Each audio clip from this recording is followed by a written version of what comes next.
Gospel of Matthew, chapter 26.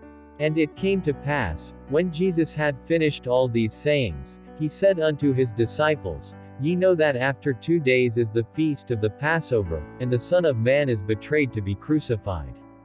Then assembled together the chief priests, and the scribes, and the elders of the people, unto the palace of the high priest, who was called Caiaphas, and consulted that they might take Jesus by subtlety, and kill him.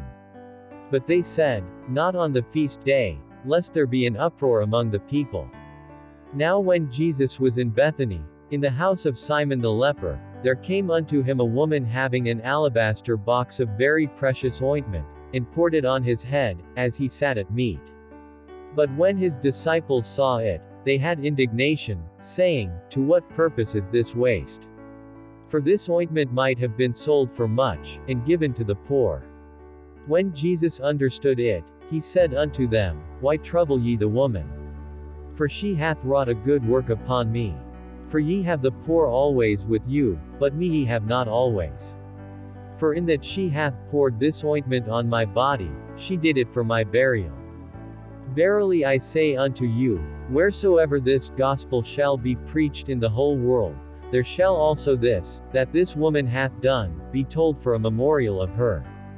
Then one of the 12, called Judas Iscariot, went unto the chief priests, and said unto them, What will ye give me, and I will deliver him unto you? And they covenanted with him for 30 pieces of silver. And from the time he sought opportunity to betray him. Now the first day of the feast of unleavened bread the disciples came to Jesus, saying unto him, Where wilt thou that we prepare for thee to eat the Passover? And he said, Go into the city to such a man, and say unto him, The Master saith, My time is at hand, I will keep the Passover at thy house with my disciples. And the disciples did as Jesus had appointed them. And they made ready the Passover. Now when the even was come, he sat down with the 12. And as they did eat, he said, Verily I say unto you, that one of you shall betray me.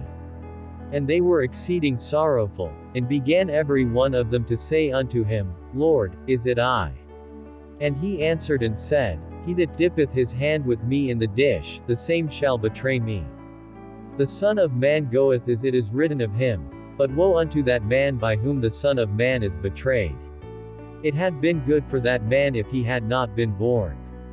Then Judas, which betrayed him, answered and said, Master, is it I? He said unto him, Thou hast said. And as they were eating, Jesus took bread, and blessed it, and brake it, and gave it to the disciples, and said, Take, eat. This is my body. And he took the cup, and gave thanks, and gave it to them, saying, Drink ye all of it, for this is my blood of the New Testament, which is shed for many for the remission of sins. But I say unto you, I will not drink henceforth of this fruit of the vine, until that day when I drink it new with you in my Father's kingdom. And when they had sung an hymn, they went out into the Mount of Olives. Then saith Jesus unto them, All ye shall be offended because of me this night. For it is written, I will smite the shepherd, and the sheep of the flock shall be scattered abroad. But after I am risen again, I will go before you into Galilee. Peter answered and said unto him, Though all men shall be offended because of thee, yet will I never be offended. Jesus said unto him, Verily I say unto thee, that this night, before the cock crow, thou shalt deny me thrice. Peter said unto him, Though I should die with thee, yet will I not deny thee. Likewise also said all the disciples. Then cometh Jesus with them unto a place called Gethsemane, and saith unto the disciples, Sit ye here, while I go and pray yonder. And he took with him Peter and the 2 sons of Zebedee, and began to be sorrowful and very heavy. Then saith he unto them, My soul is exceeding sorrowful, even unto death. Tarry ye here, and watch with me. And he went a little further, and fell on his face, and prayed, saying, O my Father, if it be possible, let this cup pass from me. Nevertheless not as I will, but as thou wilt. And he cometh unto the disciples, and findeth them asleep, and saith unto Peter, What, could ye not watch with me 1 hour? Watch and pray, that ye enter not into temptation. The spirit indeed is willing, but the flesh is weak. He went away again the second time, and prayed, saying, O my Father, if this cup may not pass away from me, except I drink it, thy will be done. And he came and found them asleep again, for their eyes were heavy.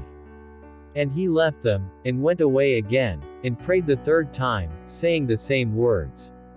Then cometh he to his disciples, and saith unto them, Sleep on now, and take your rest. Behold, the hour is at hand, and the Son of Man is betrayed into the hands of sinners. Rise, let us be going. Behold, he is at hand that doth betray me. And while he yet spake, lo, Judas, one of the 12, came, and with him a great multitude with swords and staves, from the chief priests and elders of the people. Now he that betrayed him gave them a sign, saying, Whomsoever I shall kiss, that same is he, hold him fast. And forthwith he came to Jesus, and said, Hail, Master, and kissed him. And Jesus said unto him, Friend, wherefore art thou come? Then came they, and laid hands on Jesus, and took him. And, behold, one of them which were with Jesus stretched out his hand, and drew his sword, and struck a servant of the high priest's, and smote off his ear. Then said Jesus unto him, Put up again thy sword into his place, for all they that take the sword shall perish with the sword. Think'st thou that I cannot now pray to my Father, and he shall presently give me more than 12 legions of angels? But how then shall the scriptures be fulfilled, that thus it must be? In that same hour said Jesus to the multitudes, Are ye come out as against a thief with swords and staves for to take me? I sat daily with you teaching in the temple, and ye laid no hold on me. But all this was done, that the scriptures of the prophets might be fulfilled. Then all the disciples forsook him, and fled. And they that had laid hold on Jesus led him away to Caiaphas the high priest, where the scribes and the elders were assembled. But Peter followed him afar off unto the high priest's palace, and went in, and sat with the servants, to see the end. Now the chief priests, and elders, and all the council, sought false witness against Jesus, to put him to death. But found none. Yea, though many false witnesses came, yet found they none. At the last came 2 false witnesses, and said, This fellow said, I am able to destroy the temple of God, and to build it in 3 days. And the high priest arose, and said unto him, Answerest thou nothing? What is it which these witness against thee? But Jesus held his peace. And the high priest answered and said unto him, I adjure thee by the living God, that thou tell us whether thou be the Christ, the Son of God. Jesus saith unto him, Thou hast said. Nevertheless I say unto you, Hereafter shall ye see the Son of Man sitting on the right hand of power, and coming in the clouds of heaven. Then the high priest rent his clothes, saying, He hath spoken blasphemy. What further need have we of witnesses? Behold, now ye have heard his blasphemy. What think ye? They answered and said, He is guilty of death. Then did they spit in his face, and buffeted him, and others smote him with the palms of their hands, saying, Prophesy unto us, thou Christ, who is he that smote thee? Now Peter sat without in the palace, and a damsel came unto him, saying, Thou also wast with Jesus of Galilee. But he denied before them all, saying, I know not what thou sighest. And when he was gone out into the porch, another maid saw him, and said unto them that were there, This fellow was also with Jesus of Nazareth. And again he denied with an oath, I do not know the man. And after a while came unto him they that stood by, and said to Peter, Surely thou also art one of them, for thy speech bewrayeth thee. Then began he to curse and to swear, saying, I know not the man. And immediately the cock crew. And Peter remembered the word of Jesus, which said unto him, Before the cock crow, thou shalt deny me thrice. And he went out, and wept bitterly.